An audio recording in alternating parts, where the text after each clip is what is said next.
Hello बच्चों, तो भाई कैसे हो आप सभी। आई होप सारे बच्चे एकदम अच्छे होंगे, एकदम बड़े होंगे और एकदम मस्त होंगे। Welcome to this amazing platform of Physics Wallah. क्या हाल चाल है तुम लोगों के। तुम्हारा बैच चल रहा था दृष्टि, उसी में हम क्लास 9th का अगला चैप्टर लेकर आ चुके हैं, जहां पर हम आज की क्लास में कोऑर्डिनेट ज्योमेट्री यानी कि जिसे हिंदी में कहा जाता है निर्देशांक ज्यामिति, ठीक है, उसका वन शॉट करने वाले हैं। भाई चैप्टर बहुत ज्यादा इजी है, क्लास 9th के सबसे आसान चैप्टर्स में से एक है और इसका लेक्चर भी ज्यादा बड़ा नहीं बनेगा, छोटा सा ही लेक्चर होगा।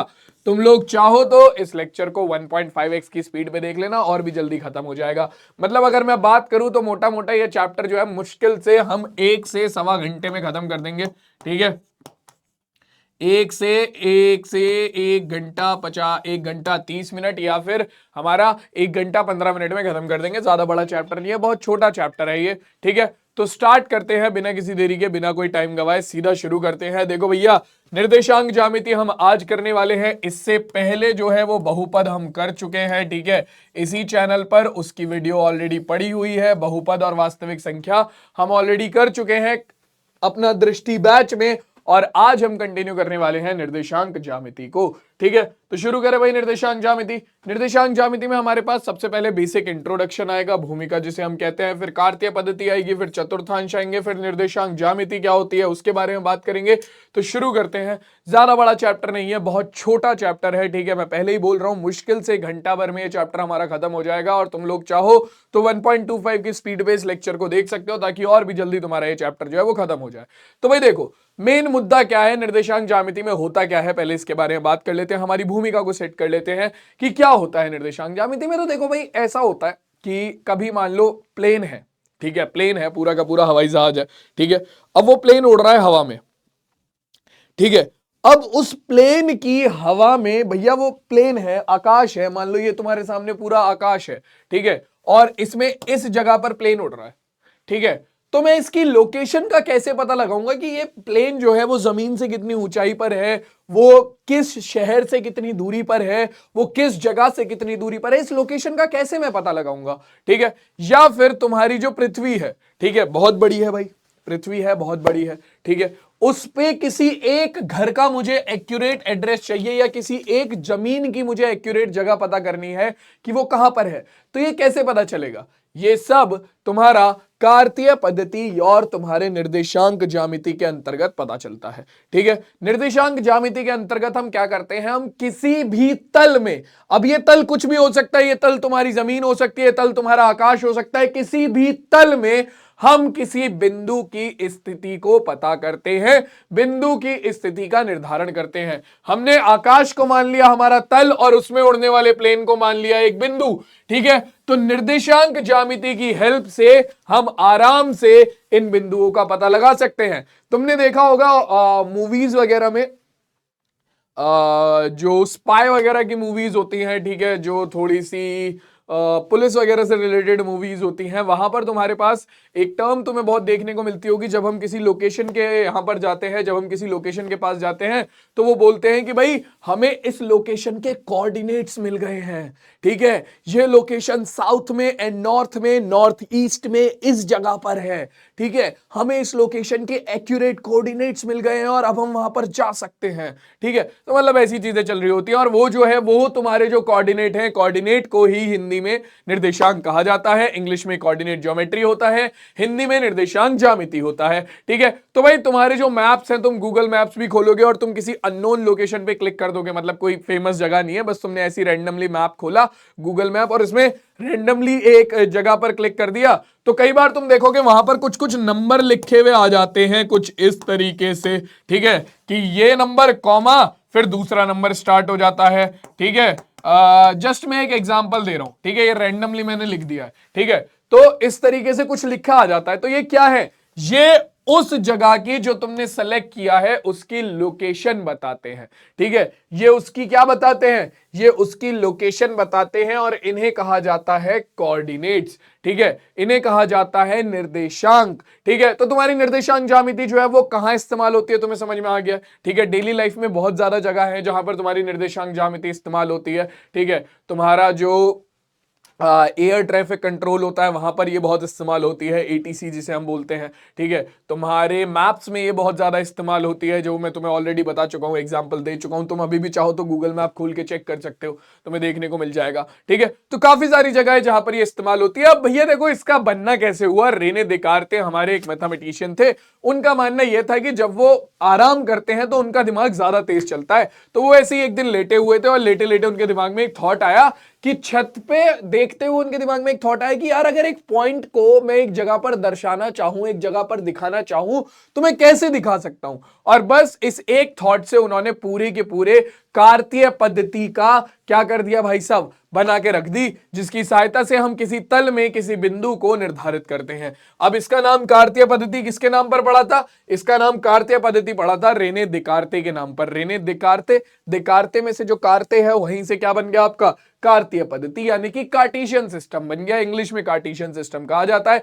अब कार्टेशियन सिस्टम में क्या होता है, आपने पहला चैप्टर जो था संख्या पद्धति, जिन्होंने नहीं पढ़ा है वो पढ़ सकते हैं जाकर, ऑलरेडी लेक्चर है यहां पर इसी चैनल पे। तो वहां पर हमने पढ़ा था कि भैया हमारे पास एक चीज होती है, क्या हमारे पास एक चीज होती है संख्या रेखा, है ना। क्या चीज होती है? संख्या रेखा। अब ये जो संख्या रेखा होती है, इस पर हम क्या करते हैं, बीच में हमारा जीरो को दर्शाते हैं। ठीक है, बीच में दिखाते हैं जीरो, जीरो के दाईं तरफ सारी धनात्मक संख्याएं हो जाती हैं और जीरो के बाईं तरफ सारी ऋणात्मक संख्याएं हो जाती हैं। संख्याओं के बीच की दूरी हमेशा कैसी रहती है? संख्याओं के बीच की दूरी हमेशा समान रहती है। ठीक है, ये दूरी कभी बदलती नहीं है। ठीक, तो भैया रेने देकार्ते ने क्या कहा? रेने देकार्ते ने कहा कि ठीक है, मैं इन्हीं संख्या रेखाओं का इस्तेमाल करूंगा किसी भी तल में बिंदु की स्थिति को बताने के लिए। ठीक है, किसी भी तल में किसी भी जगह पर एक बिंदु या फिर कोई भी चीज की अगर तुम्हें स्थिति बतानी है तो मैं उसके लिए क्या इस्तेमाल करूंगा? मैं उसके लिए इस्तेमाल करूंगा तुम्हारा एक इन दो संख्या रेखाओं का, दो संख्या रेखाओं का वो इस्तेमाल करेंगे। अभी आगे हम समझेंगे उस चीज को। जैसे मान लो मैंने एक कमरे में एक वॉच रखा, ठीक है, या मैंने कमरे में रिमोट रखा, ठीक है, और हम कैसे बताते हैं कि रिमोट कहां पड़ा है? अरे यार भाई ने पूछ लिया रिमोट कहां पड़ा है, अरे यार भाई वहीं तो पड़ा हुआ है, बेड पे पड़ा होगा। तुम फिर रेफरेंस देना शुरू करते हो, अबे बेड के सिराने के साइड में रखा था मैंने, देख तो सही, जो सीधे हाथ वाला कोना है उसके साइड में पड़ा होगा। ठीक है, वहां देख, एक बार वहां रखा होगा, मैंने वहीं रखा था। ठीक है, तो तुम क्या बताते हो? तुम्हें एक्यूरेट लोकेशन नहीं पता, अब रिमोट की, तो तुम क्या बता रहे हो? तुम उसे बता रहे हो कि बेड पे पड़ा हुआ है, तो बेड क्या हो गया? तुम्हारा तल हो गया। ठीक है, और जो रिमोट है वो तुम्हारा बिंदु हो गया। ठीक है, और तुम उसे क्या बता रहे हो कि भाई वो जो साइड वाली दीवार है उससे थोड़ी सी दूर पर पड़ा है, सीधे हाथ वाली दीवार से थोड़ी सी दूर पर पड़ा है, वहां देख वहां पड़ा होगा। ठीक है, या जो पीछे वाली दीवार है उससे थोड़े दूर पर पड़ा होगा, देख वहां पे देख। ठीक है, तो तुम यहां पर क्या कर रहे हो? दीवारों को एज अ रेफरेंस ले रहे हो किसी भी चीज की, उस रिमोट की लोकेशन को बताने के लिए अपने भाई को। ठीक है, तो यहां पर तुम्हारे जो रेने देकार्ते हैं वो क्या करते हैं? इन दो संख्या रेखाओं को क्या करते हैं? इन दो संख्या रेखाओं को एज अ रेफरेंस लेते हैं, एज अ क्या लेते हैं भैया? एक तरीका लेते हैं, एक जरिया लेते हैं, किस चीज के लिए? आपका बिंदु की लोकेशन को बताने के लिए। ठीक है, इसमें हम दो तरीके की संख्या रेखाओं का इस्तेमाल करते हैं। एक क्षैतिज संख्या रेखा, क्षैतिज संख्या रेखा वो होती है जो लेटी हुई संख्या रेखा होती है। ठीक है, जो लेटी हुई संख्या रेखा होती है, और दूसरी एक खड़ी संख्या रेखा, जिसे खड़ी वाली रेखा को क्या बोला जाता है? खड़ी वाली रेखा को बोला जाता है ऊर्ध्वाधर। ठीक है, ऊर्ध्वाधर संख्या रेखा। तो ये दो संख्या रेखाओं का यहां पर इस्तेमाल होता है। ठीक है, और अब इन दो संख्या रेखाओं को हमें इस तरीके से मिलाना होता है कि भैया ये दोनों एक दूसरे को जीरो पर काटे। ठीक है, जीरो जो इनका मूल बिंदु होता है उस पर काटे। ठीक है, दोनों एक दूसरे को जीरो पर काटे और दोनों एक दूसरे के साथ 90 डिग्री का कोण बनाए। ठीक है, तो भैया यहां पर अलग अलग सिचुएशन बनती है जिसमें आपका दोनों रेखाएं एक दूसरे को काटते हुए 90 डिग्री का कोण बना सकती हैं। ये भी है, ये भी है और ये भी है। ठीक है, बट हम देखो इनका भी इस्तेमाल कहीं ना कहीं होता ही है। ठीक है, जो बच्चे आगे जाकर थोड़ा डिजाइनिंग वगैरह का काम करेंगे, ठीक है, तो उन्हें देखने को मिलेगा इस तरीके की एक्सेस भी तुम्हें थोड़ी थोड़ी कभी कभी देखने को मिल जाती है। ठीक है, बट जनरली हम इस्तेमाल करते हैं इनका, जहां पर एक सीधी लेटी हुई रेखा होती है। ठीक है, जैसे ये है जो कि हमारी क्षैतिज संख्या रेखा है, एक हमारी बिल्कुल सीधी खड़ी हुई संख्या रेखा होती है, ठीक है, और ये दोनों एक दूसरे को मूल बिंदु पर काट रहे होते हैं अपने, किस पर काट रहे होते हैं भाई, मूल बिंदु पर काट रहे होते हैं अपने, ठीक है, मूल बिंदु पर काट रहे होते हैं, ठीक है, और दोनों एक दूसरे के साथ 90 डिग्री का कोण बनाते हैं, ठीक है। तो अब निर्देशांक ज्यामिति में हम किसी भी बिंदु की स्थिति का निर्धारण करते हैं कार्तीय पद्धति की सहायता से, ठीक है, ये सबको समझ में आ गया। और कार्तीय पद्धति में हम क्या करते हैं, हम दो संख्या रेखाओं को लेते हैं जो कि एक दूसरे को 0 पर काटती हैं, ठीक है, 0 के दाईं तरफ सारी धनात्मक संख्या हो जाती हैं, ठीक है, 0 के बाईं तरफ सारी ऋणात्मक संख्याएं हो जाती हैं, ठीक है, 0 के ऊपर की तरफ सारी धनात्मक संख्या हो गई और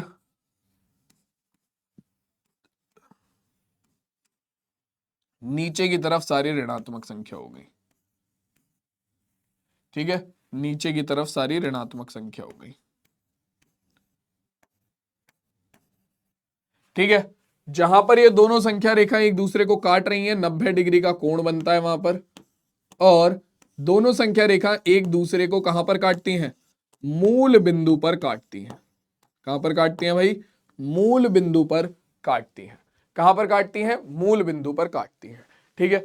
अब देखो जो मूल बिंदु है वहां पर दो संख्या रेखा है, एक क्षैतिज संख्या रेखा, एक ऊर्ध्वाधर संख्या रेखा, ठीक है। अब निर्देशांक ज्यामिति में इन्हें संख्या रेखा नहीं कहा जाता, ठीक है। मैं एक अलग से पूरा डायग्राम बना देता हूं, एक ही पेज पे मैं तुम्हें सारी चीजें बता दूंगा, ठीक है। तो जब देखो, जब भी हमें मान लो ये एक तल है, ठीक है, इस एक तल में मुझे एक बिंदु का निर्धारण करना है, मुझे बिंदु की क्या बतानी है, मुझे बताना है कि भैया जो बिंदु है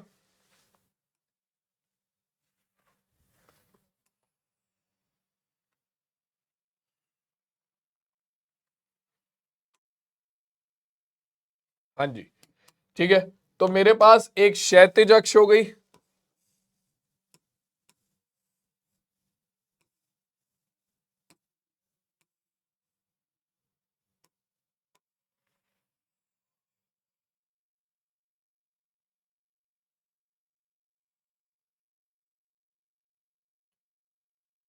हाँ जी, तो मेरे पास एक क्षैतिज अक्ष हो गई, एक क्षैतिज संख्या रेखा हो गई और एक ऊर्ध्वाधर संख्या रेखा हो गई, ठीक है। जहां पर ये दोनों एक दूसरे को काट रहे हैं, 90 डिग्री का कोण बन रहा है वहां पर, ठीक है, और वो बिंदु है मेरा मूल बिंदु, मूल बिंदु,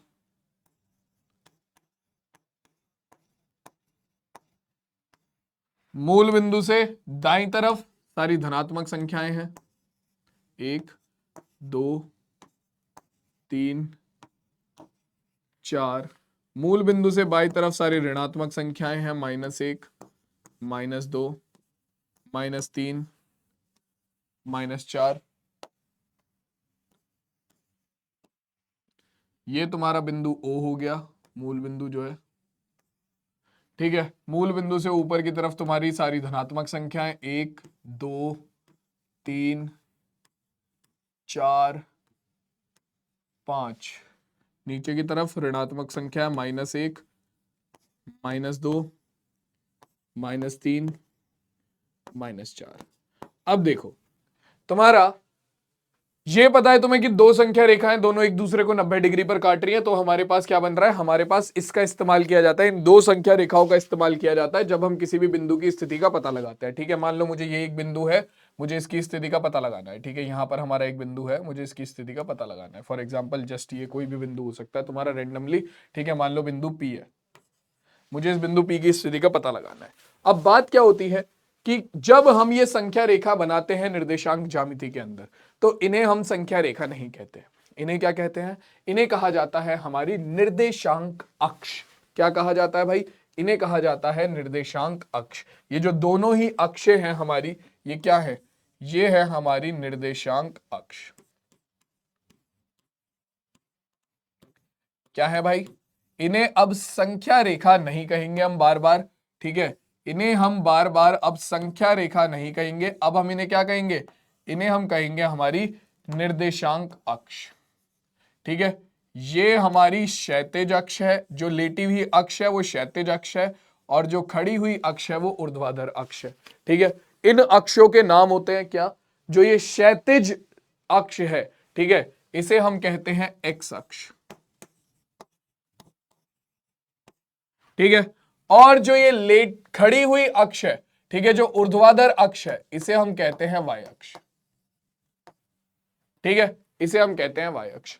ये जो हमारी क्षैतिज या फिर मैं बोलूं जो हमारी ये लेटी हुई संख्या, आपकी संख्या रेखा थी, ये जो लेटी हुई अक्ष थी इसे कहा जाता है एक्स अक्ष, और ये जो खड़ी अक्ष है इसे कहा जाता है हमारा वाई अक्ष। ठीक है, अब अक्षों के बाद की कहानी अगर मैं आगे लेकर चलूं तो देखो भाई, आपका मूल बिंदु से दाईं ओर सारी धनात्मक संख्याएं हैं। मान लो ये जो x है, इस ये जो x अक्ष है ये है हमारी x, x डैश, ठीक है, और ये है हमारी y, y डैश। ठीक है, y, y डैश। ठीक है, अब ये जो आपका मूल बिंदु है, मूल बिंदु से दाईं तरफ आपकी जो अक्ष है वो कैसी है?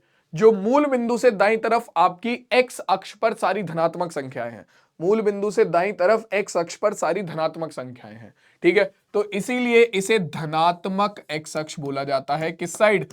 आपका मूल बिंदु से दाईं तरफ। ठीक है, मूल बिंदु से दाईं तरफ।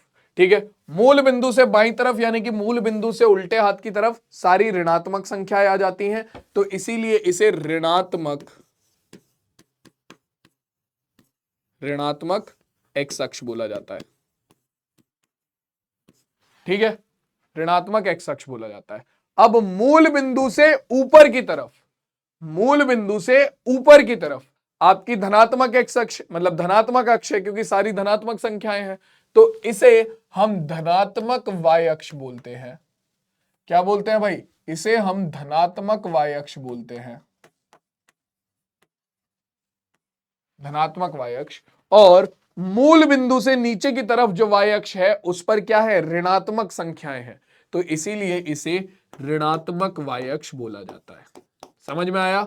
मूल बिंदु से सीधे हाथ की तरफ तुम्हारा, मूल बिंदु से सीधे हाथ की तरफ तुम्हारा धनात्मक एक्स अक्ष, उल्टे हाथ की तरफ ऋणात्मक एक्स अक्ष, मूल बिंदु से ऊपर की तरफ धनात्मक वाई अक्ष, और आपका नीचे की तरफ ऋणात्मक वाई अक्ष। ठीक है, अब देखो यहां तक की कहानी सबको क्लियर हुई कि भैया ये अक्ष होती है, दोनों एक दूसरे को जीरो पर काटती हैं, मूल बिंदु पर 90 डिग्री का कोण बनाती हैं, मूल बिंदु से सीधे हाथ की तरफ सारी धनात्मक संख्याएं होती हैं एक्स अक्ष पर, तो इसे धनात्मक एक्स अक्ष बोला जाता है। बाईं तरफ ऋणात्मक संख्याएं होती हैं तो इसे ऋणात्मक एक्स अक्ष बोला जाता है। मूल बिंदु से ऊपर की तरफ वाई अक्ष पर सारी धनात्मक संख्या होती है तो धनात्मक वाई अक्ष बोला जाता है, नीचे की तरफ ऋणात्मक संख्या होती है तो ऋणात्मक वाई अक्ष बोला जाता है। ठीक है, यहां तक की कहानी में तो किसी को कोई डाउट नहीं है। चलो जी, अब देखो, अब यहां पर हमारे पास क्या आता है? अब यहां पर हमारे पास आता है बिंदु के निर्देशांक। किसी भी बिंदु की स्थिति का पता लगाने के लिए, किसी भी बिंदु की स्थिति का पता लगाने के लिए तल में हमें किस चीज की जरूरत होती है? उसके निर्देशांकों की। निर्देशांक हमेशा होते हैं x, y के रूप में। ठीक है, निर्देशांक हमेशा होते हैं x, y के रूप में। ठीक है, जहां पर ये क्या है मैं अभी बताता हूं आपको। मैंने तुम्हें बोला था ना कि जब तुम रिमोट बेड पर बताते हो तो कैसे बताते हो? भैया रिमोट जो है वो बेड के सीधे हाथ वाले कोने से थोड़ी सी दूर पड़ा हुआ है, देख ले, या बेड के नीचे वाले कोने से थोड़ी दूर पड़ा हुआ है, देख ले। तो तुम वहां पर क्या करते हो? बेड के जो किनारे हैं उन्हें अपना रेफरेंस लेते हो। ठीक है, उन्हें रेफरेंस लेते हो क्या बताने के लिए? रिमोट की स्थिति बताने के लिए। तो यहां पर तुम क्या करोगे? तुम्हारी एक्स अक्ष और वाई अक्ष को रेफरेंस लोगे इस बिंदु की स्थिति बताने के लिए। ठीक है, जहां पर ये जो रेफरेंस लेने का तरीका होगा वो क्या होगा? वो होंगे तुम्हारे निर्देशांक। ठीक है, जिसमें तुम्हारा जो ये है इन्हें बोला जाता है, ये हमेशा x, y के रूप में आते हैं, जहां पर x तुम्हारा आता है क्या? x आता है तुम्हारा x निर्देशांक।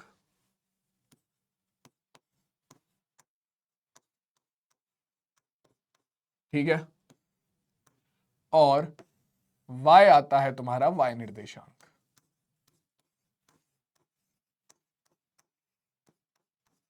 x निर्देशांक और y निर्देशांक।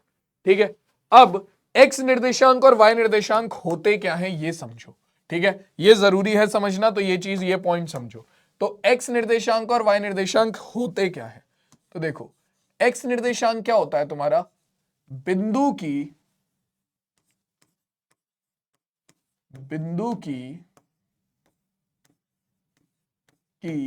वाई अक्ष से लंबवत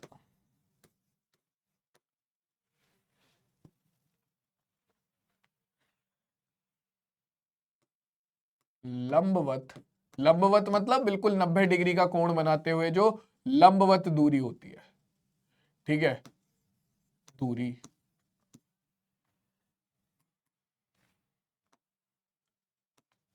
बिंदु की वाई अक्ष से लंबवत दूरी जो तुम्हारी होगी, ठीक है, वो क्या हो जाएगी? वो तुम्हारे होते हैं तुम्हारा एक्स निर्देशांक।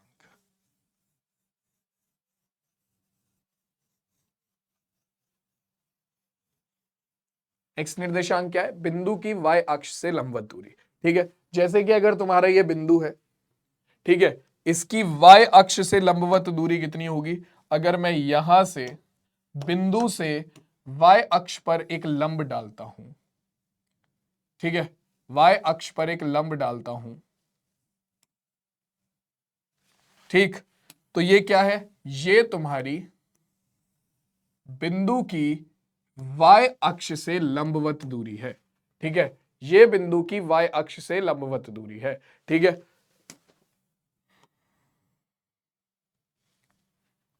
एक सेकंड,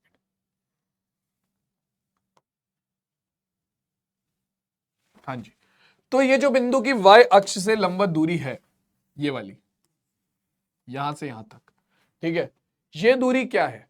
बिंदु की ये जो वाई अक्ष से लंबवत दूरी है, ठीक है, ये और ये दूरी बिल्कुल बराबर है, ये और ये दूरी बिल्कुल बराबर है, ठीक है। तो ये तुम्हारा x है, ये x है, तो ये होगा तुम्हारा क्या? बिंदु की जो y अक्ष से लंबवत दूरी होगी वो कितनी है? यहां पर तुम देख सकते हो 1 2 3 4, वो है 4। तो बिंदु का जो x निर्देशांक होगा वो कितना हो जाएगा? यहां पर ये जो बिंदु P है, इसका जो x निर्देशांक होगा वो कितना हो जाएगा? वो हो जाएगा 4, ठीक है, 4, ठीक। अब बिंदु का y निर्देशांक क्या होता है भाई? तो y निर्देशांक भी देखो, बिंदु का y निर्देशांक क्या होता है? y निर्देशांक होता है आपका बिंदु की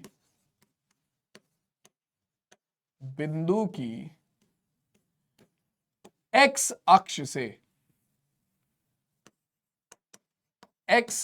से लंबवत दूरी। तो किसी भी बिंदु की जो x अक्ष से लंबवत दूरी होगी वो उसका y निर्देशांक होगा, ठीक है। अब ये तुम्हारा बिंदु है, इसकी x अक्ष से दूरी क्या है? इसकी x अक्ष से दूरी है ये, ठीक है, यहां से बिंदु यहां है, ठीक है, बिंदु तुम्हारा कहां है? बिंदु है यहां, ठीक है, ये है x अक्ष। तो इन दोनों के जो बीच की दूरी है, यानी कि जो ये वाली दूरी है, ये क्या है? ये है तुम्हारी बिंदु की x अक्ष से दूरी, जो कि तुम्हारा y निर्देशांक होता है। और ये दूरी जो है ये बिल्कुल बराबर है किसके? आपका इस वाली दूरी के, जो कि कितनी है? जो कि है तुम्हारी 1 और 2, तो यानी कि y बराबर 2। तो बिंदु P के लिए जो निर्देशांक हो जाएगा y निर्देशांक, वो 2 हो गया, ठीक है। तो या फिर तुम इन्हें ये भी बोल सकते हो x निर्देशांक और y निर्देशांक को। अगर तुम अभी देखो तो x निर्देशांक क्या था? बिंदु की y अक्ष से दूरी, जो कि ये है, जो कि पूरी की पूरी बिंदु P के द्वारा x निर्देशांक पर चली गई दूरी के बराबर है। तो x निर्देशांक क्या है? बिंदु की y अक्ष पर चली गई लंबवत दूरी, मतलब y अक्ष से लंबवत दूरी, ठीक है, या फिर आपका बिंदु की x अक्ष पर चली गई कुल दूरी, ठीक है। दूसरा y निर्देशांक क्या है? बिंदु की x अक्ष से लंबवत दूरी या फिर बिंदु के द्वारा y अक्ष पर चली गई कुल दूरी y निर्देशांक होगी, ठीक है। तो देखो अब इन्हें निकालते कैसे हैं, ये भी बहुत सिंपल है। किसी भी बिंदु के निर्देशांक अगर तुम्हें निकालने हैं, ठीक है, जो कि बिंदु तुम्हें तल में दिया हुआ है, तो कैसे निकालेंगे? सीधा देखो, x निर्देशांक निकालने के लिए बिंदु से x निर्देशांक पर लंब डाल दो, बात खत्म, ज्यादा सोचना ही नहीं, ठीक है। एक्स निर्देशांक निकालने के लिए बिंदु से एक्स अक्ष पर लंब डाल दो। जहां पर यह एक्स अक्ष को काटेगा वो एक्स निर्देशांक, 4 पर काट रहा है, 4 एक्स निर्देशांक। ठीक है, y निर्देशांक निकालने के लिए y अक्ष पर लंब डाल दो, जहां पर ये y अक्ष को काटेगा वो y निर्देशांक। ठीक है, y अक्ष को 2 पर काट रहा है, y निर्देशांक 2 हो गया। ठीक है, कोई अलग बिंदु ले लेता हूं, मान लो मैंने यहां पर एक बिंदु ले लिया, फॉर एग्जाम्पल मैंने यहां पर एक बिंदु ले लिया तुम्हारा ये रहा। ठीक है, ये रहा बिंदु। ठीक, यहां से मैंने x अक्ष पर लंब डाला, मुझे x निर्देशांक मिल जाएगा। ठीक है, x अक्ष पर लंब डाला, मुझे x निर्देशांक मिल जाएगा। ठीक है, जो कि कितना है, जहां पर ये x अक्ष को काट रहा होगा वो x निर्देशांक हो गया -2। ठीक है, y निर्देशांक जहां पर y अक्ष पे लंब डाला, जहां y अक्ष पे लंब डाला, y अक्ष को जहां पर काट रहा है वो y निर्देशांक, तो y निर्देशांक ये y अक्ष को काट रहा है 3 पर। ठीक है, -3 पर, तो ये हो गया -3। तो यानी कि इस बिंदु, मान लो ये बिंदु था तुम्हारा Q, तो बिंदु Q के निर्देशांक हो गए -2, -3। ठीक है, जिन्हें क्या कहा जाता है, x निर्देशांक को कहा जाता है बिंदु की y अक्ष से लंबवत दूरी, और y निर्देशांक को कहा जाता है बिंदु की x अक्ष से लंबवत दूरी। ठीक है, इसके अलावा इन दोनों के निकनेम भी है। ठीक है, इन दोनों के निकनेम भी है, क्या कि भैया जो तुम्हारा x निर्देशांक है, ठीक है, x निर्देशांक जो है, इन भाई साहब को बोला जाता है भुज। क्या बोला जाता है भाई, इन भाई साहब को बोला जाता है भुज। ठीक है, और जो ये तुम्हारे y निर्देशांक है छुटकू से, इन्हें बोला जाता है कोटि। ठीक है, याद रखना, डायरेक्ट 1 नंबर का क्वेश्चन आता है, बताओ दिए गए निर्देशांकों की भुज क्या है। ठीक है, तुमसे पूछ लेता है बिंदु P का भुज क्या है, तो भुज क्या होता है, भुज होता है x निर्देशांक, तो बिंदु P का भुज है 4। ठीक है, तुमसे पूछ लिया जाए बिंदु Q का कोटि क्या है, तो बिंदु Q की कोटि क्या है, उसका y निर्देशांक -3। याद रखना, x निर्देशांक का दूसरा नाम है भुज और y निर्देशांक का दूसरा नाम है कोटि। समझ में आ गया यहां तक सबको, समझ में आ गई यहां तक की कहानी सबको।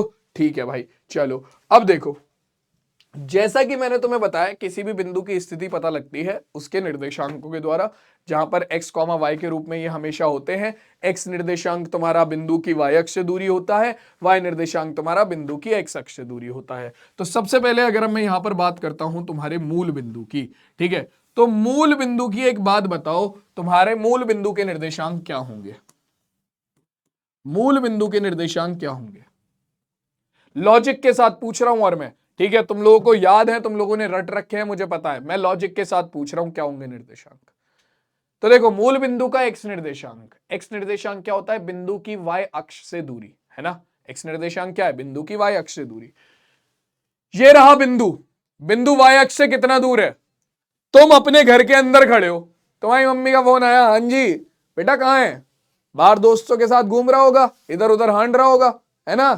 तुम कहोगे नहीं मम्मी घर में ही हूं, मैं बाहर कहाँ गया हूं, हैं कितनी दूर है, अरे दूर क्या मम्मी, घर में हूं, बिल्कुल 0 मीटर दूर हूं, घर में बैठा हूं बिल्कुल अपने एकदम। ठीक है, तो एक बात बताओ, जब ये भाई बिल्कुल x तुम्हारा y अक्ष पर है, ये जो मूल बिंदु है ये तुम्हारा बिल्कुल y अक्ष पर है, तो इसकी y अक्ष से दूरी कितनी होगी, जब ये भाई y अक्ष पर है तो इसकी y अक्ष से दूरी कितनी होगी, 0। ठीक है, ऐसे ही तुम्हारा y निर्देशांक कितना होता है, y निर्देशांक होता है बिंदु की x अक्ष से लंबवत दूरी। ठीक है, अब जब ये मूल बिंदु जो है भैया, ये तो x अक्ष पर भी है, मूल बिंदु क्या है, ये तो तुम्हारा x अक्ष पर भी है, तो इसकी x अक्ष से दूरी भी कितनी हो जाएगी, x अक्ष से दूरी भी 0 हो जाएगी। तो भैया हाँ याद रखना, तुम्हारे मूल बिंदु के जो निर्देशांक होते हैं वो 0,0 होते हैं, याद रहेगा, मूल बिंदु के निर्देशांक 0,0 होते हैं, याद रहेगा। चलो बहुत बढ़िया। अब देखो, इसके बाद हमारे पास जो अगली और इंपॉर्टेंट चीज आती है वो ये कि अगर कोई बिंदु मान लो अक्ष पर है, ठीक है, कोई बिंदु है जो कि मान लो अक्ष पर है, जैसे अब तुम्हारा यहां पर कोई बिंदु है, ठीक है, इस बिंदु के निर्देशांक तो तुम सेकंडों में निकाल दोगे। यहां पर है तुम्हारा कोई बिंदु मान लो, ठीक है, इस बिंदु के निर्देशांक तो तुम सेकंडों में निकाल दोगे। अब क्यों, क्योंकि तुम्हें पता है सिर्फ क्या करना है, एक्स अक्ष पर लंब डालना है, एक्स अक्ष को जहां पर काटेगा वही बिंदु हमारा क्या हो जाएगा, वही बिंदु हमारा क्या हो जाएगा, वही बिंदु का एक्स निर्देशांक हो जाएगा। ठीक है, और वाई अक्ष पर एक लंब डालना है, जहां पर वाई अक्ष को काटेगा वो बिंदु का वाई निर्देशांक हो जाएगा भाई।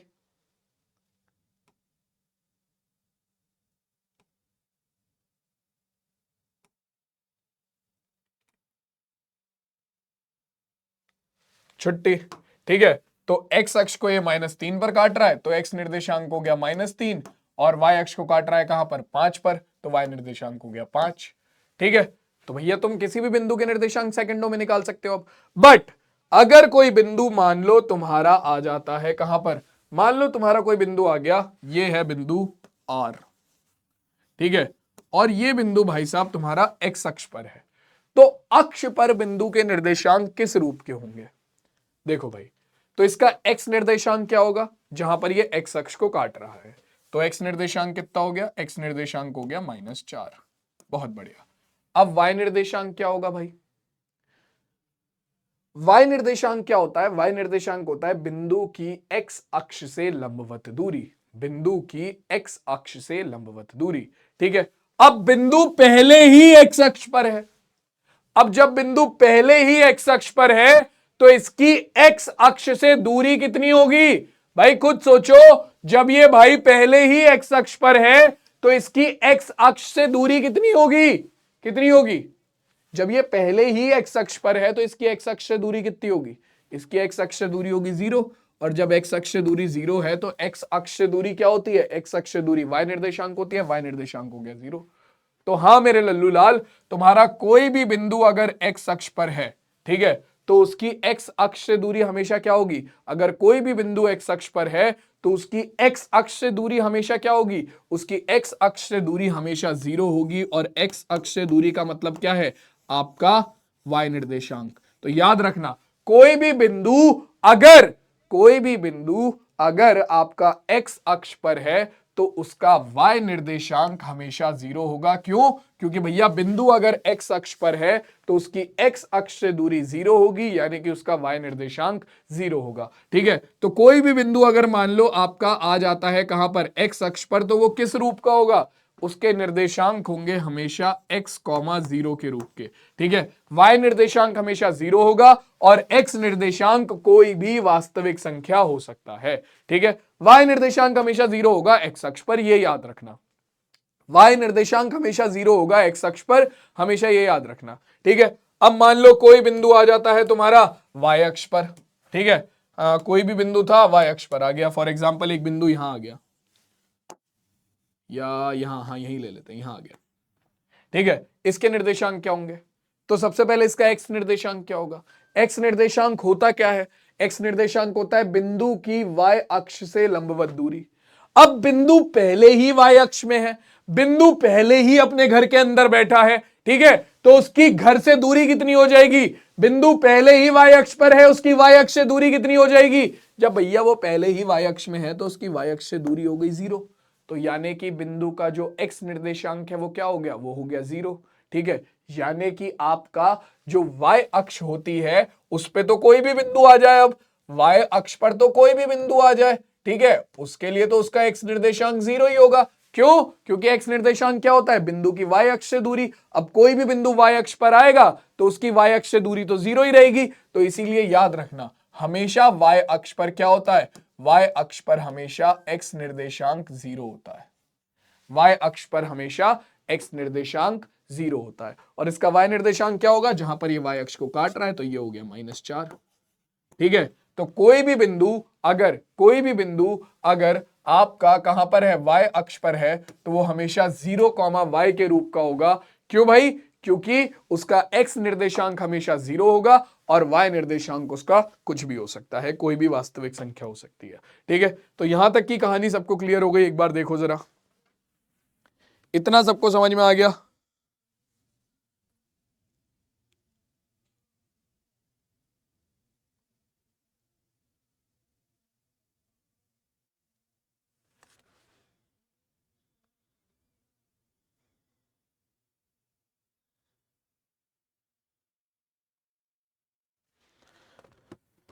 चलो जी, अब आगे बढ़ जाते हैं और अगला पॉइंट शुरू करते हैं।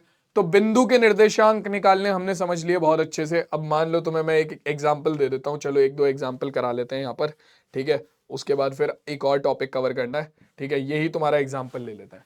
इसमें हमें सारे बिंदुओं के वो बताने हैं, पी क्यू आर एस, ठीक है, ओ एम एन, सब बताना है, ठीक है। शुरू हो जाओ। सबसे पहले बिंदु पी के निर्देशांक। तो बिंदु P से x अक्ष पर लंब डालेंगे, जहां पर ये x अक्ष को काट रहा है x निर्देशांक, तो 4 हो गया। जहां पर ये y अक्ष को काट रहा है y निर्देशांक 3 हो गया, ठीक है। बिंदु O के निर्देशांक, O क्या है? मूल बिंदु है। इसकी x अक्ष से दूरी 0, y अक्ष से दूरी 0, तो 0,0 हो जाएंगे इसके क्या? आपके निर्देशांक, सीधी सी बात है, ठीक है। बिंदु OM, M के निर्देशांक, तो m कहां पर है? x अक्ष पर है। x अक्ष पर तुम जानते हो क्या होता है? y निर्देशांक हमेशा 0 होता है। x निर्देशांक क्या होगा? जहां पर ये x अक्ष को काट रहा है y निर्देशांक इसका 0 होगा। बिंदु m के निर्देशांक हो गए 4,0। n, ठीक है। n के निर्देशांक क्या होंगे भाई? ये बिंदु है y अक्ष पर, हमें पता है y अक्ष पर हमेशा x निर्देशांक 0 होता है, क्योंकि x निर्देशांक क्या होता है? बिंदु की x अक्ष, x निर्देशांक क्या होता है? बिंदु की y अक्ष से दूरी। बिंदु अगर y अक्ष पर ही है तो इसकी y अक्ष से दूरी कितनी होगी? 0, ठीक है। और बिंदु की x अक्ष से दूरी कितनी है? यानी कि इसका y निर्देशांक वो है आपकी 3, जहां पर ये y अक्ष को काट रहा है, तो 0,3, ठीक है। O M N, sorry M N O P, M N O P हो गया। क्यू, बिंदु क्यू के निर्देशांक, तो क्यू से एक्स अक्ष पर लंब डालो, जहां पर एक्स अक्ष को काट रहा है वो एक्स निर्देशांक -6, और वाई अक्ष पर लंब डालो, जहां पर ये वाई अक्ष को काट रहा है वो वाई निर्देशांक -2, ठीक है। तो बिंदु क्यू के निर्देशांक हो गए -6 -2। बिंदु आर के निर्देशांक, तो बिंदु फिर से कहां पर है? बिंदु फिर से है एक्स अक्ष पर, तो तुम्हें पता है एक्स अक्ष पर क्या होगा? इसका y निर्देशांक 0 होगा। x निर्देशांक कितना होगा? जहां पर ये x अक्ष को काट रहा है -6,0, ठीक है। बिंदु s के निर्देशांक, अब ये बिंदु कहां पर है? बिंदु है तुम्हारा y अक्ष पर, इसका x निर्देशांक कितना होगा? 0, y निर्देशांक जहां पर ये x अक्ष को, जहां पर ये y अक्ष को काट रहा है, तो -2।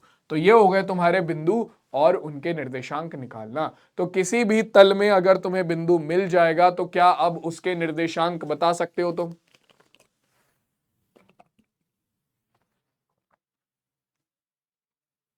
किसी भी तल में अगर बिंदु मिल जाएगा तो उसके निर्देशांक बता सकते हो तुम आराम से, बिना किसी दिक्कत के।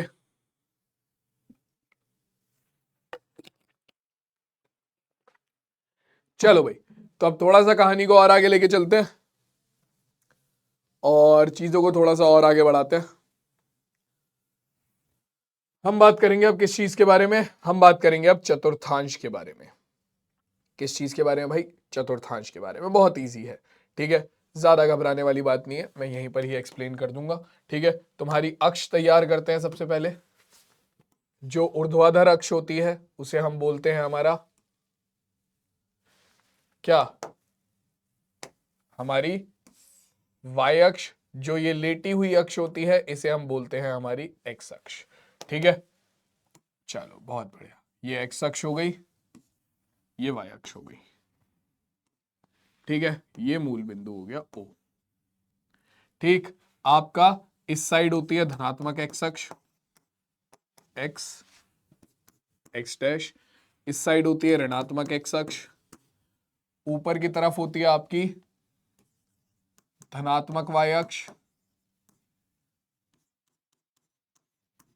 ठीक है, y y डैश, और नीचे की तरफ होती है आपकी ऋणात्मक y अक्ष, है ना,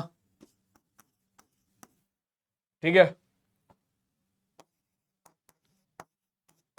अब देखो, जब आप किसी भी तल में, जब आप किसी भी तल में अपना अक्ष बनाते हो दोनों, जब आप किसी भी तल में दोनों अक्ष बनाते हो, एक्स अक्ष वाई अक्ष, ठीक है, तो आपका पूरा तल 4 भागों में बढ़ जाता है, ठीक है। 1 2 3 4, इन्हीं 4 भागों को आप बोलते हो चतुर्थांश, ठीक है। जिसमें हम चलते हैं एंटी क्लॉकवाइज, मतलब क्लॉक की घड़ी की उल्टी दिशा में, ठीक है। घड़ी ऐसे चलती है, हम ऐसे चलेंगे, ठीक है। तो ये होता है तुम्हारा फर्स्ट चतुर्थांश, या फिर मैं बोलूं तुम्हारा प्रथम चतुर्थांश, दोनों में से कुछ भी बोल सकते हो तुम इसे,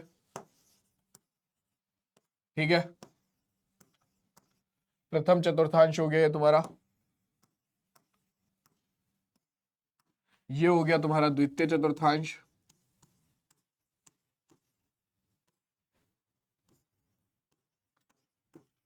ठीक है। इसके अलावा ये हो गया तुम्हारा तृतीय चतुर्थांश,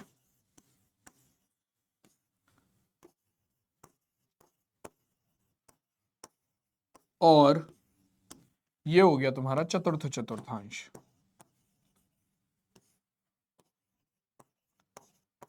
ठीक है, तो 4 चतुर्थांश होते हैं हमारे पास। अब तुम किसी बिंदु को बिना दर्शाए भी बता सकते हो कि वो बिंदु कौन से चतुर्थांश में है। वो पहले चतुर्थांश में है, वो दूसरे चतुर्थांश में, वो तीसरे चतुर्थांश में, वो चौथे चतुर्थांश में है। ठीक है, ये तुम बिना देखे भी, बिना बिंदु को, मतलब केवल बिंदु को देख के बता सकते हो कि वो कौन से चतुर्थांश में है। अब तुम्हें ये तो पता चल गया, तुम बिंदु को खाली देख के बता सकते हो कि वो कौन सी अक्ष पे है। ठीक है, अगर उसका y निर्देशांक 0 है तो वो x अक्ष पे है। ठीक है, और अगर ये भी समझ लो, अगर बिंदु का y निर्देशांक 0 है, ठीक है, तो वो x अक्ष पर है। ठीक है, x अक्ष पर कौन सी दिशा में है, धनात्मक है ऋणात्मक है, कैसे पता चलेगा। x निर्देशांक धनात्मक है तो धनात्मक दिशा में है, x निर्देशांक ऋणात्मक है जैसे कि यहां पर है तो x अक्ष की ऋणात्मक दिशा में है। पर जैसे ही तुमने क्या देखा कि y निर्देशांक 0 है, तुम्हें तुरंत समझ में आ गया कि बिंदु x अक्ष पर होगा। ऐसे ही अगर x निर्देशांक 0 है तो तुम्हारा बिंदु कहां पर आएगा, y अक्ष पर आएगा। जैसे ही तुमने देखा तुम्हारा x निर्देशांक 0 है, बिंदु कहां पर पहुंच जाएगा, तुम्हारा y अक्ष पर। अब y अक्ष की धनात्मक दिशा में है या ऋणात्मक दिशा में, ये कैसे पता चलेगा। अगर y निर्देशांक धनात्मक है तो धनात्मक दिशा में होगा y अक्ष की, और अगर y निर्देशांक ऋणात्मक है तो ऋणात्मक दिशा में होगा y अक्ष की। ठीक है, तो ये हम केवल अब देख के पता लगा सकते हैं कि बिंदु कौन सी अक्ष पर है और किस दिशा में है। ऐसे ही तुम खाली बिंदु के निर्देशांकों को देखकर बता सकते हो कि वो कौन से चतुर्थांश के अंदर बनेंगे। अगर तुम उन बिंदुओं को दिखाओ, दर्शाओ, तो वो कौन से चतुर्थांश के अंदर आएंगे, ये केवल तुम देखकर बता सकते हो। ठीक है, तो भैया देखो कैसे। अगर मैं बात करता हूं प्रथम चतुर्थांश की, पहले चतुर्थांश की, तो पहला चतुर्थांश जो है वो तुम्हारा कौन कौन सी अक्ष से बना है। पहला चतुर्थांश जो है वो तुम्हारा धनात्मक x अक्ष और धनात्मक x अक्ष और धनात्मक y अक्ष से बना है। ठीक है, तो इसके अंदर कोई भी बिंदु होगा उसका x निर्देशांक धनात्मक x अक्ष से लिया जाएगा और y निर्देशांक धनात्मक y अक्ष से लिया जाएगा।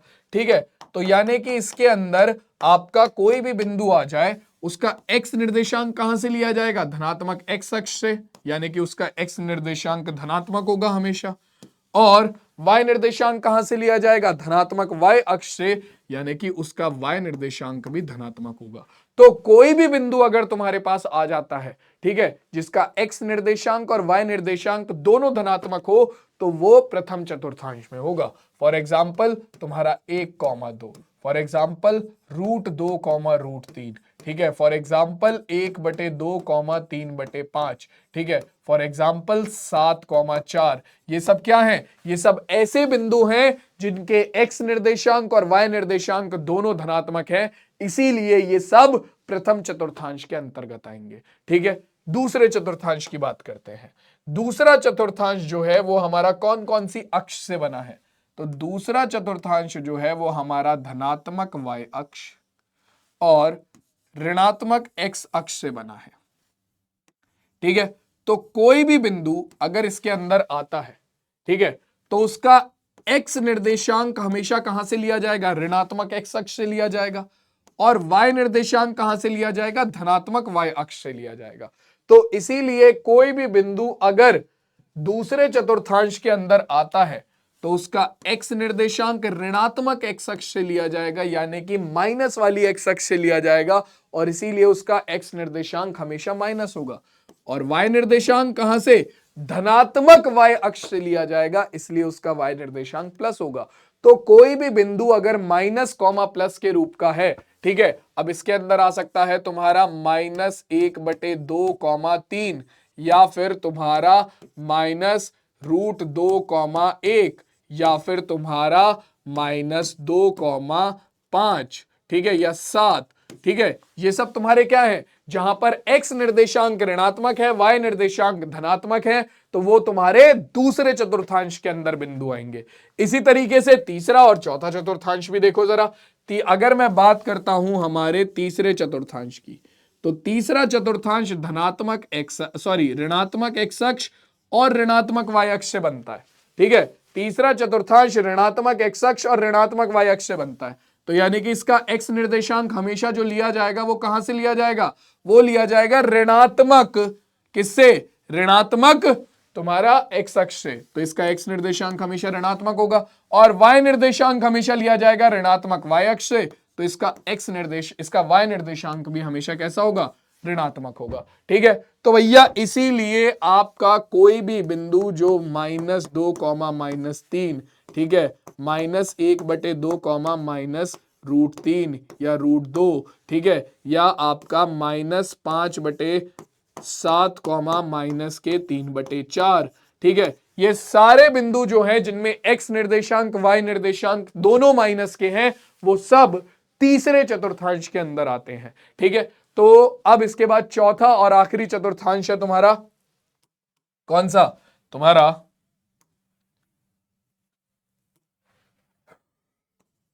चतुर्थ चतुर्थांश, जो कि तुम्हारी धनात्मक x अक्ष और ऋणात्मक y अक्ष से बनता है।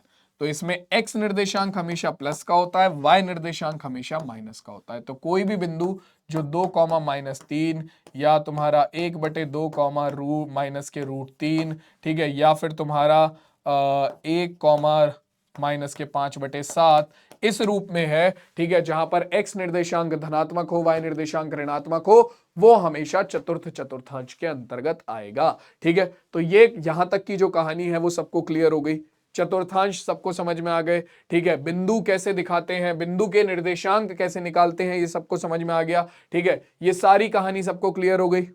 अब एक चीज बची है, वो है बिंदु को किसी अक्ष पर दर्शाना, ठीक है, किसी बिंदु के निर्देशांक तुम्हें दे दिए जाएं और उन्हें तुम्हें दर्शाना हो किसी अक्ष पर, तो कैसे दर्शाएंगे। इसके लिए सीधा क्वेश्चन कराता हूं मैं तुम्हें, ठीक है। अब सीधा क्वेश्चन पे चलते हैं, वहां पर एक एक करके तुम्हें सारी चीजें मैं रिवाइज भी करा दूंगा और समझा भी दूंगा, ठीक है। देखो बेसिक चीजें जो है वो यहां पर सारी लिखी हुई है, ठीक है। जो हमारे x निर्देशांक होते हैं उन्हें भुज कहा जाता है, y निर्देशांक को कोटि कहा जाता है, और जो x, y के रूप में लिखा जाता है, यानी कि भुज, कोटि के रूप में लिखा जाता है, उन्हें हम कहते हैं निर्देशांक कोऑर्डिनेट, ठीक है। यहां पर तुम्हें सारी बेसिक चीजें मिल जाएंगी।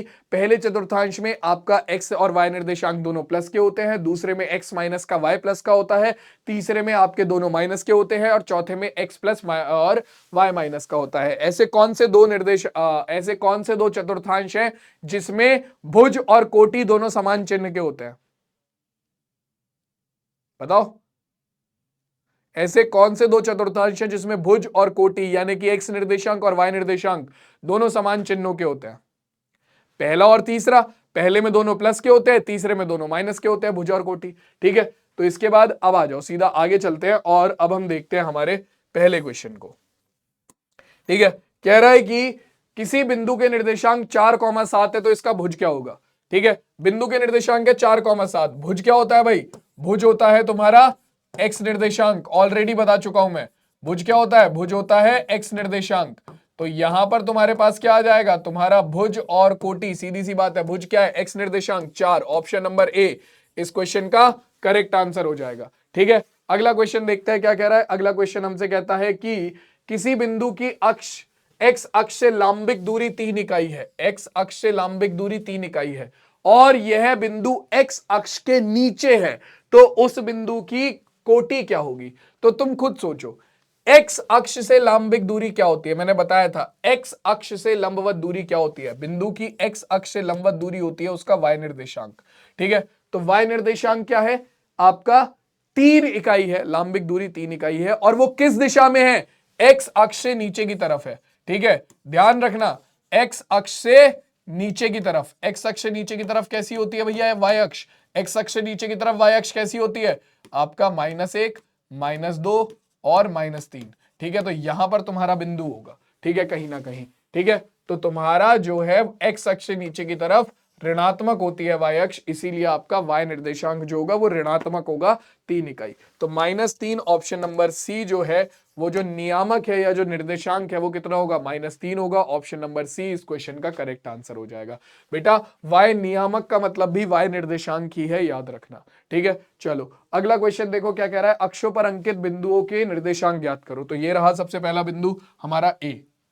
बिंदु ए कहां पर है, बिंदु ए कहां पर है, बिंदु ए है हमारा एक्स अक्ष पर, y निर्देशांक 0 होगा, x निर्देशांक कितना होगा, जहां पर ये x अक्ष को काट रहे हैं 4,0। बिंदु बी कहां पर है, y अक्ष पर, तो इसका x निर्देशांक 0 होगा, y निर्देशांक कितना होगा, जहां पर ये y अक्ष को काट रही है। बिंदु सी, इसका x निर्देशांक क्या होगा भाई, x निर्देशांक जहां पर ये x अक्ष को काट रहा है -5, y निर्देशांक क्या होगा 0। क्यों, क्योंकि बिंदु कहां पर है आपका, एक्स अक्ष पर है, एक्स अक्ष पर y निर्देशांक हमेशा 0 होता है, ठीक है। सी डी की बात कर लेते हैं, डी ये रहा, बिंदु कहां पर है, y अक्ष पर है, x निर्देशांक कितना हो जाएगा 0, y निर्देशांक कितना हो जाएगा जहां पर y अक्ष को काट रहा है यानी कि -4। बिंदु ई, ये रहा बिंदु ई जो कि 2/3 पर है, ठीक है, ये हमें दिया हुआ है, मैंने अपनी तरफ से नहीं लिखा है, यहां पर दिया हुआ है, ठीक है। तो इसके निर्देशांक कितने हो जाएंगे, x निर्देशांक हो जाएगा 2/3, y निर्देशांक कितने हो जाएंगे आपका 0, क्योंकि बिंदु x अक्ष पर है, ठीक है। तो ये हमारे दिए गए सारे बिंदुओं के निर्देशांक हो गए अक्षों पर, ठीक। आगे बढ़ते हैं भाई, अगला सवाल देखो क्या कह रहा है, कह रहा है कि किस चतुर्थांश या अक्ष में ये बिंदु जो है वो स्थित है। हमें बतानी है किस चतुर्थांश में स्थित है। पहला वाला -2,4।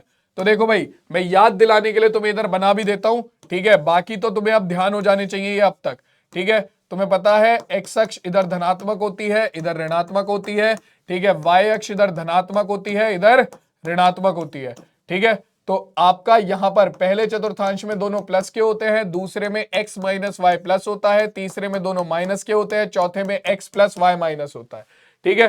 तो आप जरा देखो यहां पर क्या है, x माइनस है, y प्लस है, ठीक है, x निर्देशांक माइनस y निर्देशांक प्लस कहां पर होगा, दूसरे चतुर्थांश में, ठीक है। अगला देखो 3, -1, यहां पर क्या है, x प्लस है, y माइनस है, x + y माइनस कहां पर होता है, चौथे चतुर्थांश में, ठीक है। इससे अगला -1,0, ठीक है। तो देखो भैया यहां पर क्या है, यहां पर तुम्हारा y निर्देशांक 0 है, y निर्देशांक 0 कहां पर होता है, x अक्ष में, ठीक है, y निर्देशांक कहां पर 0 होता है, x अक्ष पर, और वो भी किस दिशा में होगा, ये धनात्मक दिशा में या ऋणात्मक दिशा में, x निर्देशांक कैसा है, ऋणात्मक है, तो x अक्ष पर ऋणात्मक दिशा में होगा ये। अगर x निर्देशांक धनात्मक होता तो x अक्ष पर धनात्मक दिशा में होता, ये है x अक्ष पर ऋणात्मक दिशा में, ठीक है। अगला 1,2, x निर्देशांक भी धनात्मक है, y निर्देशांक भी धनात्मक है, दोनों धनात्मक कहां पर होते हैं, पहले चतुर्थांश में, ठीक है। और -3, -3, x निर्देशांक भी ऋणात्मक है, y निर्देशांक भी ऋणात्मक है, दोनों माइनस के हैं, दोनों माइनस के कहां पर होते हैं, तीसरे चतुर्थांश में, सीधी सी बात है। यह हमारे क्वेश्चन का आंसर हो गया। किसी को कोई डाउट है यहां पर? चलो अब आगे बढ़ जाते हैं और हम बात कर लेते हैं भैया किसी भी बिंदु के अगर हमें निर्देशांक दिए हुए हैं तो उन्हें अक्षों पर कैसे दर्शाया जाता है, ठीक है। तल पर बिंदु का निर्धारण जबकि उसके निर्देशांक दिए हों, ठीक। तो जैसे कि तुम्हें दिया हुआ है 5,0, 0,5, इनके बारे में बाद में बात करेंगे, पहले मेनली हम इनके बारे में बात करेंगे। 2,5, 5,2, -3,5, -3, -5, 5, -3 और 6,1, ठीक है। मैं इन सारे बिंदुओं को यहां पर लिख लेता हूं, 5,0, 0,5, इन्हें मैं सबसे बाद में दिखाऊंगा, पहले हम दिखाएंगे इन्हें। 2,5, 5,2, 2,5, 5,2, ठीक है। -3,5, -3, -5,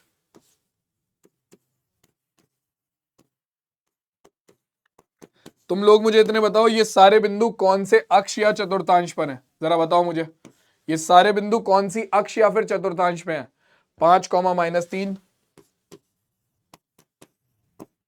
ठीक है, आपका 6,1, इन बिंदुओं को नाम दे देते हैं, ठीक है। ये हो गया तुम्हारा A, B, C, D, E और F, ठीक है, ये G और H। सबसे पहले आ जाते हैं बिंदु A पर। बिंदु A के निर्देशांक कितने हैं भैया, बिंदु A के निर्देशांक दिए हुए हैं 2,5, हमें इसे अक्ष पर दर्शाना है, हमने अपनी अक्ष तैयार कर ली, ठीक है। अक्ष ये तुम्हारा मूल बिंदु हो गया जहां पर एक दूसरे को काट रहे हैं, ये एक्स अक्ष हो गई, ठीक है। एक्स एक्स डैश, ठीक है। वाई वाई डैश, ठीक। ये तुम्हारी क्या हो गई, तुम्हारी एक्स अक्ष और वाई अक्ष हो गई, ठीक है। 1 2 3 4 5 -1 -2 -3 -4 1 2 3 4 और -1 -2 -3 -4। पहला बिंदु है a 2,5। तो सबसे पहले हम क्या करेंगे, हम देखेंगे एक्स निर्देशांक और वाई निर्देशांक क्या है, ठीक है। तो जो हमारा एक्स निर्देशांक है उसे हम एक्स अक्ष पर ढूंढेंगे, ठीक है। एक्स निर्देशांक है 2, एक्स अक्ष पर ढूंढो 2 को, 1 2 1 2, ये रहा 2, ठीक है, मिल गया 2। अब y निर्देशांक क्या है 5, तो y अक्ष पर ढूंढो 5 को, 1 2 3 4 5, ये रहा 5, ठीक है। अब क्या करो भैया, देखो जो आपने ये 2 ढूंढा था और ये जो 5 ढूंढा था, इन दोनों को लंबवत आगे बढ़ा दो, इन दोनों को लंबवत आगे बढ़ा दो, जहां पर ये एक दूसरे को काटेंगे वही बिंदु तुम्हारा क्या हो जाएगा, वही बिंदु हो जाएगा तुम्हारा ए, जिसके निर्देशांक है 2,5। सिंपल। इस तरीके से तुम किसी भी बिंदु को उसकी जगह निर्धारित कर सकते हो अक्ष पर, ठीक है। सबसे पहले क्या करना है, उसका एक्स निर्देशांक ढूंढना है। जैसे कि अगला वाला देखो, बिंदु बी है 5,2, एक्स निर्देशांक है 5, तो 1 2 3 4 5, ये रहा। वाई निर्देशांक है 2, तो वाई अक्ष पर 2 1 2, ठीक है। दोनों से लंब डालो, लंबवत, सीधे सीधे लंब डालो दोनों से भाई, बिल्कुल, ठीक है। दोनों से लंब डालेंगे, जहां पर ये दोनों लंब एक दूसरे को काटेंगे वही तुम्हारा बिंदु हो जाएगा जिसके निर्देशांक हो गए 5,2, ठीक है। अगला बिंदु -3, -5, -3, -5, एक्स निर्देशांक है -3, वाई निर्देशांक है कितना 5, ठीक है। तो एक्स निर्देशांक -3, एक्स अक्ष पर -3, -3 इस साइड होगा, 1 2 3, ये रहा -3, ठीक है। और वाई निर्देशांक है 5, तो एक्स अक्ष पर 5, 1 2 3 4 5, ये रहा 5, ठीक है।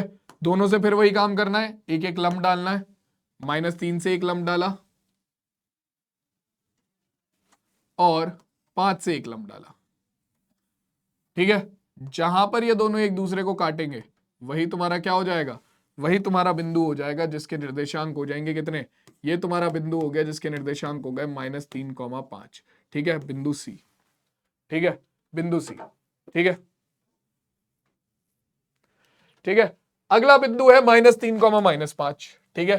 तो एक्स निर्देशांक क्या है, एक्स निर्देशांक है -3, कहां है -3, ये रहा, ठीक है। वाई निर्देशांक क्या है, वाई निर्देशांक है -5, -5 को वाई अक्ष पर ढूंढो, -1 -2 -3 -4 -5, ये रहा -5, ठीक है। दोनों को वही काम करो, सीधा एक लंब डालो -3 से और एक लंब डालो अपना -5 से, जहां पर ये दोनों एक दूसरे को काटेंगे वही बिंदु हो जाएगा अपना -3, -5, बिंदु डी, ठीक है। बहुत बढ़िया। बिंदु ई के निर्देशांक, वही काम करना है सिर्फ। सबसे पहले एक्स निर्देशांक देखो भैया क्या है बिंदु ई का, एक्स निर्देशांक क्या है बिंदु ई का, एक्स निर्देशांक है 5, तो एक्स अक्ष पर 5, 1 2 3 4 5, ये रहा 5, ठीक है। वाई निर्देशांक कितना है -3, तो वाई अक्ष पर -3, -1 -2 -3, ये रहा, ठीक है। फिर वही काम करो, दोनों से एक लंब डालो, 5 से एक लंब डाला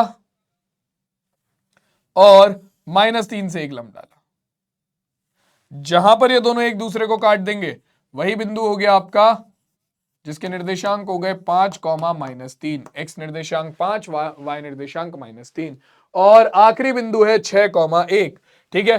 तो एक्स निर्देशांक है 6, तो 1 2 3 4 5 6, वाई निर्देशांक है कितना 1, तो 1, ये रहा, ठीक है। दोनों से एक एक लंब डाल देंगे भैया, जहां पर ये दोनों एक दूसरे को काटेंगे वही बिंदु हो जाएगा आपका क्या 6, ये रहा बिंदु ई, सॉरी बिंदु एफ, जिसके निर्देशांक हो गए 6,1, ठीक है। अब बिंदु एच और जी की बात कर लेते हैं, ठीक है। तो बिंदु हम सबसे पहले चलते हैं हमारा जी की तरफ, 5,0, तो तुम्हें साफ साफ पता लग रहा है y निर्देशांक 0 है, y निर्देशांक 0 है, बिंदु कहां पर होगा, x अक्ष पर। x अक्ष पर कहां पर होगा, x निर्देशांक है 5, तो x निर्देशांक 5 कहां पर है, 1 2 3 4 5, ये रहा 5। ठीक है, यही बिंदु हो जाएगा तुम्हारा, यही वाला जो बिंदु है यही हो जाएगा तुम्हारा कितना, तुम्हारा 5,0। ठीक है, बिंदु जी 5,0। ठीक है, क्योंकि बिंदु तो x अक्ष पर ही होगा क्योंकि y निर्देशांक 0 है। अगला देखो 0,5, तो तुम्हारा x निर्देशांक 0 है, x निर्देशांक 0 कहां पर होता है, y अक्ष पर। y अक्ष पर कहां पर आएगा, ये 5 इकाई पर, तो ढूंढ लो 1 2 3 4 5, ये रहा। ठीक है, ये हो गया तुम्हारा बिंदु बिंदु H, जिसके निर्देशांक हो गए x निर्देशांक 0, y निर्देशांक 5। ठीक है, और भैया इस क्वेश्चन के साथ तुम्हारी जो आज की क्लास है इसे मैं यहीं पर एंड करूंगा। हमने देखो भैया इस चैप्टर की सारे टॉपिक्स जो थे वो कवर कर लिए हैं। ठीक है, इस चैप्टर में ज्यादा कुछ है नहीं। ठीक है, तुम क्वेश्चंस चाहो तो तुम्हें पूरी की पूरी पीपीटी मिलेगी, तुम पूरी की पूरी पीपीटी के क्वेश्चंस जो है वो अटेम्प्ट कर सकते हो। ठीक है, आराम से सॉल्व कर सकते हो। बाकी अब मैं तुम्हें मिलूंगा सीधा तुम्हारे नेक्स्ट चैप्टर के साथ, जो कि होगा 2 चर वाले रैखिक समीकरण। ये पूरा चैप्टर मैंने तुम्हें करा दिया, सीधा नेक्स्ट चैप्टर में मिलेंगे जहां पर हम करेंगे हमारे 2 चर वाले रैखिक समीकरण को। आई होप तुम्हें निर्देशांक ज्यामिति पढ़ने में मजा आया होगा। मिलते हैं सीधा नेक्स्ट क्लास में। बाकी के 2 चैप्टर ऑलरेडी मैं करा चुका हूं, संख्या पद्धति और बहुपद, तो वो भी तुम लोग देख लेना, अपना बैकलॉग क्लियर कर लेना। मिलते हैं सीधा नेक्स्ट क्लास में, बाय बाय।